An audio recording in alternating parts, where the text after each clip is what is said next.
Hi, welcome to SPG. We are the #1 improv troupe in the Northwestern Graduate School.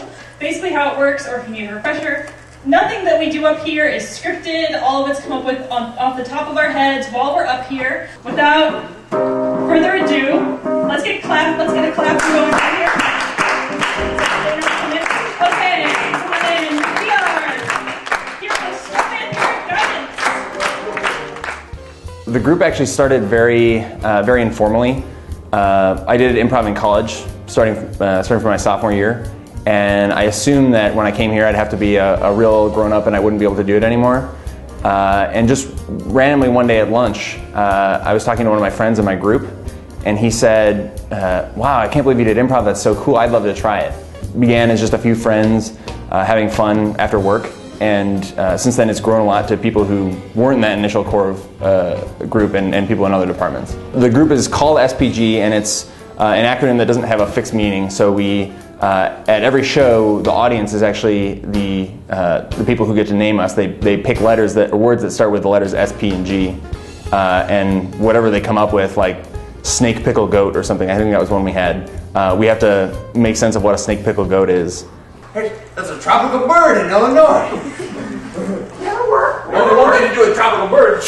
It's a little bit less than a mammal. Wait, why not? Well, I think it was talking.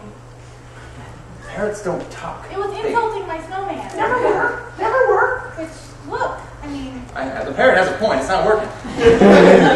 Bryce has really led the charge. He's done a phenomenal job, and I think what he's doing, particularly for the students in the group, is he's providing them not only a venue to have a lot of fun, they're having a lot of fun if you've seen them perform, but also to practice these skills that are necessary. So my research topic of interest is how to foster creativity and innovation.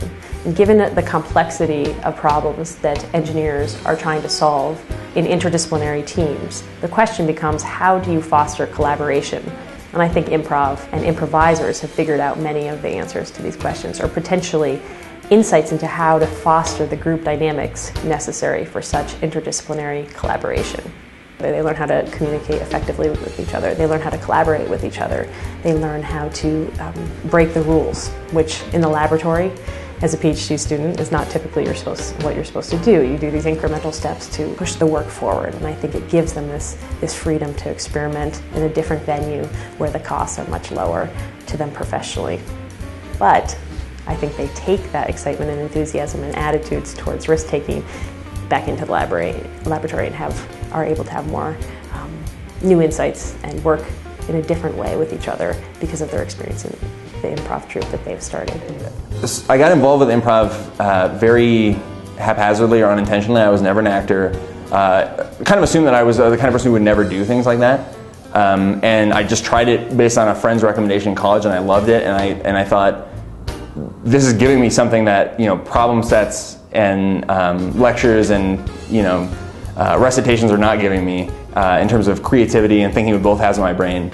You have people who are used to always, especially engineers and especially graduate students, who are always trying to find the right answer. They're very convinced that every question has a right answer, and their research involves trying to find that answer. And in improv, you have to step away from that, kind of let that go and say, there is no right answer. Anything you say works, and we will all make it work together.